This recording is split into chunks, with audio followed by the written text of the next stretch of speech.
வணக்கங்க, இது தஞ்சாவூர் மண். இன்றைக்கி மதிய லஞ்சுக்கு செம்ம சூப்பரான ஒரு சாம்பார், திருநெல்வேலி ஸ்டைலில் அரைச்சி வச்ச சாம்பார். ஆமாங்க, அதுக்கு தேவையான எல்லா பொருளும் என் பொண்டாட்டி சூப்பராக எடுத்து வச்சுருக்கா. இன்றைக்கி ஒரு புடிங்கிற மாதிரி தான் எல்லாமே நம்ம மசாலா எல்லாமே வீட்டில் ரெடி பண்ணி அதை அப்படியே இடித்த சாம்பார். நெல்லை ஸ்பெஷல், திருநெல்வேலி ஸ்பெஷல்னு சொல்லலாம். வீட்டில் இருக்க எல்லா காய்கறிகளையும் கொஞ்சம் கொஞ்சம் அவரைக்காய், வெண்டைக்காய், கோஸு, மாங்காய், முருங்கைக்காய், பீன்ஸு, கேரட்டு, கேபேஜு, முள்ளங்கிலேருந்து எல்லாமே போட்டு தான் இந்த சாம்பார் வைக்க போகிறோம். ஃபஸ்ட்டு இடித்து வச்ச சாம்பாருக்கு நம்ம மசாலா ப்ரிப்பேர் பண்ணிடலாம். அதுக்கு முழு மல்லி, கொஞ்சோண்டு வெந்தயம், சீரகம் இதெல்லாம் போட்டு, வெங்காயம் இதெல்லாம் போட்டு நல்லா வதக்கி எடுத்துட்டு அதை அப்படியே மிக்ஸி ஜாரில் போட்டு அடிப்பாங்க. வீடியோவை ஸ்கிப் பண்ணாமல் பாருங்கள், ரொம்ப இன்ட்ரெஸ்டிங்காக இருக்கும். நம்ம வீடியோ பிடிச்சினா லைக் பண்ணுங்கள், ஷேர் பண்ணுங்கள், கமெண்ட் பண்ணுங்கள். மறக்காமல் அந்த ஓரத்தில் இருக்க பெல் ஐக்கானை கிளிக் பண்ணி விட்டு அப்படியே உங்கள் ஃப்ரெண்ட்ஸுக்கு ஷேர் பண்ணி விட்ருங்க. அப்படியே பின்னாடி வரத லைட் மைல்டு மியூசிக்கில் பார்ப்போம். அந்த இடித்த சாம்பார் வைக்கிறதுக்கு தேவையான மசாலாவை என் பொண்டாட்டி அழகாக வடச்சட்டியில் போட்டு அழகாக வறுத்துக்கிட்டு இருக்கா. அப்படியே அது கோல்டன் ப்ரௌன் கலர் வர வரைக்கும் வறுத்துட்டு அதில் லைட்டாக தேங்காய் திருவி போட்டு அந்த சாம்பாரை அந்த ஒரு மனம் வரும் பார்த்திங்களா, சொல்ல வார்த்தையில் அவ்வளோ சூப்பராக இருக்கும். நீங்கள் சாம்பார் பொடி வீட்டில் தயாரிச்சிருப்பீங்க. இது மாதிரி ரெடிமேடாக இல்லாமல் குயிக் சாம்பார், இடித்த சாம்பார், நெல்லை ஸ்பெஷல், திருநெல்வேலி ஸ்பெஷல் சாம்பார் எப்படி வைக்கிறதுங்கிறத இந்த வீடியோ நீங்கள் பார்த்தாலே வீட்டில் நீங்கள் பார்த்து வச்சிடலாம். என்னென்ன சொல்கிறோம் பாருங்க, கம்பி கட்டுற கதையெல்லாம் எடுத்து போடுறோம். ஒன் சைடு பருப்பு வேக வைக்கும் போது சாம்பாருக்கு நீங்கள் பூண்டையும் சேர்த்து வேக வச்சிங்கன்னா சாம்பாரோட டேஸ்ட்டு அல்டிமேட்டாக இருக்கும். நீங்கள் ஒரு தடவை வீட்டில் இந்த அரைச்சி வச்ச சாம்பார், இடித்து வச்ச சாம்பார், நெல்லை ஸ்பெஷல் சாம்பார், அதே மாதிரி சாம்பார் வேக வைக்கும்போது, பருப்பு வேக வைக்கும்போது அந்த கழனி தண்ணின்னு சொல்லுவாங்கள்ல, இந்த அரிசி களையிற தண்ணி, அதை ஊற்றி வேக வச்சிங்கன்னா இன்னும் டாப்பாக இருக்கும். உன்னை நம்பலாமாடா? என்ன மச்சான் இப்படி கேட்ட? நம்பிக்கை தாண்டா வாழ்க்கையை. பருப்பு அது பாட்டுக்கு ஒரு பக்கம் வேந்துட்டு இருக்கட்டும். அதுக்கப்புறம் நம்ம சில்வர் கடாயை வச்சுட்டு சுத்தமான கடலெண்ணெய். ஆமாம், இன்றைக்கி நம்ம யூஸ் பண்ணுறது சுத்தமான செக்கில் ஆட்டின கடலெண்ணெய். எங்கள் அம்மா கொண்டு வந்தது. எப்போதுமே கடுகு, கொஞ்சோண்டு எல்லா குழம்புலையும் வெந்தயம் சேர்த்துங்க. வெந்தயம் உடலுக்கு சூட்டை தணிக்கும். நான் மறுபடியும் அதான் சொல்கிறேன், உடல் சூட்டை தணிக்க வெந்தயம் உணவில் சேர்த்து கொள்ளுங்கள். பச்சை மிளகா உங்கள் காரத்துக்கு ஏற்ப பச்சை மிளகா போட்டுக்கலாம். அதே மாதிரி இப்போ நாங்கள் போட்டிருக்க காய்கறி பார்த்திங்கன்னா, வீட்டில் பொரியல் அவியலுக்குன்னு தனித்தனியாக வச்சுருப்பீங்களா, அந்த எல்லா காய்கறியும் கொஞ்சம் கொஞ்சமாக போட்டு தான் இந்த அரைச்சி வச்ச நெல்லை ஸ்பெஷல் சாம்பார் மதிய லஞ்சுக்கு என் பொண்டாட்டி ப்ரிப்பேர் பண்ணிகிட்ருக்கா.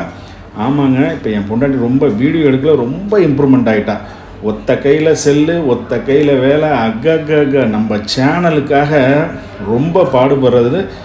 நான் ஒரு 50%, என் பொண்டாட்டி ஒரு 50%. எங்கள் அம்மா அப்பப்போ ஏதாச்சும் ஒரு கண்டென்ட்டுக்கு தலைப்பு அவங்க தான் வைப்பாங்க, எங்கள் அம்மா தான். ஆமாம், மீதி எல்லாம் இந்த மொபைல் வாங்கி கொடுத்தது, எடிட்டிங்க்கு, சாஃப்ட்வேருக்கு காசு கொடுத்தது பூரா எங்கள் அப்பா தான். நான் இல்லைன்னு சொல்லவே மாட்டேன் எப்போதுமே. என் பையன் அப்போதைக்கு கெஸ்ட் ரோல் மட்டும் வந்துட்டு போவோம். அப்படியே பேசியிருக்கும் போது ஒரு லைட்டாக உப்பை போட்டு அப்படியே தக்காளி வதக்கினா தோல் பிரிஞ்சிடும். எப்படி தக்காளி தோல் பிரிகிறதுக்குன்னா நம்ம உப்பை போடுறது. அடுத்து பாருங்கள், முட்டைக்கோசை எப்படி அரிஞ்சிருக்கான்னு பாருங்கள். இந்த சாம்பார் வீட்டில் ஒரு டைம் நீங்கள் வச்சு சுடு சாதத்தில் நீங்கள் போட்டு சாப்பிட்டு பாருங்கள், அவ்வளோ அல்டிமேட் டேஸ்ட்டாக இருக்குங்க.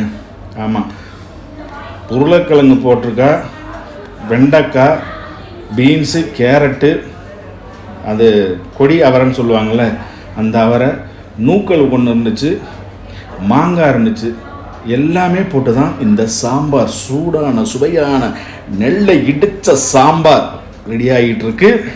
சொந்த காசுல சூனியம் வச்சுக்கிறவாங்கன்னு சொல்லுவாங்க, அது இதுதானா. காய்கறி நல்லா வதக்கிட்டு அதை எப்போதுமே காய்கறியை போட்டு நல்லா வதக்கிடுங்க. நீங்கள் என்ன மண்ணை விறகடுப்பில் சமைச்சிங்கன்னா இன்னும் சாம்பார் செம்ம டேஸ்ட்டாக இருக்கும். நம்ம தஞ்சாவூருங்கிறதுனால அப்படியே பழைய வச்சு 3 பர்னர் அடுப்பு, அப்படியே அரைச்ச அந்த மசாலா பாருங்கள், அரைச்சி விட்ட சாம்பார், நெல்லை ஸ்பெஷல் சாம்பார். நீங்கள் வச்சு சொல்ல வார்த்தைலைங்க, நீங்கள் யூஸ் பண்ணுற தண்ணி கழனி தண்ணியாக இருக்கணும். கழனி தின்னா அரிசி களைஞ்ச தண்ணிங்க, கழனி தின்னா மாட்டுக்கு ஊற்றுற தண்ணின்னு நினைக்காதீங்க. நேற்று சாப்பிட்டுட்டு விழுந்துட்டேங்க. ஆமாம், அவ்வளோ டேஸ்ட்டு. எப்போதும் சாப்பாடு சாம்பார் ரசம் அப்படின்னு இன்றைக்கி சாம்பார் ரசத்தில் முடித்தேன். அவ்வளோ டேஸ்ட்டாக இருந்துச்சு. இந்த கிரெடிட் ஃபுல்லாகவே என் பொண்டாட்டிக்கு மட்டும்தான் சாரும். நம்ம என்ன சொல்கிறோமோ அதுக்கு கண்டென்ட்டை யோசித்து அவர் சமைக்க ஆரம்பிச்சிடுவா. அவள் வர வர ஒரு தனி சேனலே ஆரம்பிச்சிடலாம் போலக்கு, மாருதிஸ் குக்கிங்ட்டு. நம்ம சேனலுக்கு ஒரு நல்ல வழி விடட்டும், அதுக்கப்புறம் இன்னொரு சேனலுக்கு போகலாம். அப்படியே தண்ணியை ஊற்றி வேக வச்சாச்சு. எப்போதுமே புளி ஊற்றும் போது நல்ல காய் வந்து கொதித்து முக்கால் பதத்தில் வரும்போது தான் நீங்கள் புளி ஊற்றணும். சாம்பார் வைக்கிறது முக்கியம் இல்லை, பருப்பை ஊற்றிட்டு அதுக்கப்புறம் தான் புளியை ஊற்றணும். இது எல்லோரும் தெரிஞ்சுக்குங்க. அதனால தான் டேஸ்ட்டு மாறுது. எதை ஆனாவை முன்னாடி தான் போடணும், ஆனாவை பின்னாடி தான் போடணும். எதை முன்னாடி போடணுமோ முன்னாடி போடணும், எதை பின்னாடி போடணுமோ பின்னாடி போடணும். அப்போ தான் வந்து டேஸ்ட்டு அல்டிமேட்டாக இருக்கும். புளியை ஊற்றிட்டு பருப்பை ஊற்றுனாங்க. அடுத்து புளியை ஊற்றி நல்லா கொதித்து வந்ததுக்கப்புறம் அப்படியே மல்லித்தலை, ஃப்ரெஷ்ஷாக இருந்த மல்லித்தலையை அப்படியே மேலே அப்படியே தூவிவிட்டு, சாம்பார் நம்மளுக்கு ரெடி ஆகிடுச்சு, மேலே அப்படியே தூவி விட்டு அப்படியே சுடு சாதத்தில் அப்படியே ஒரு 2 கரண்டி குழம்பு இருக்கிற காயெல்லாம் அரிச்சு அப்படி ஓரத்தில் வச்சு சாப்பிட்டா அவ்வளோ சூப்பராக இருக்கும். நீங்களும் வீட்டில் ட்ரை பண்ணி பாருங்கள்.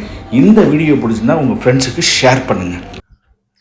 வணக்கம். எல்லாரும் மறக்காம பைந்தமிழ் விளாக்ஸ் சேனலை வந்துக்கிட்டு சப்ஸ்கிரைபரு, கமெண்டு, அப்புறம் லைக்கு, ஷேரு எல்லாத்தையும் பண்ணி விட்ருங்க. நன்றி, வணக்கம்.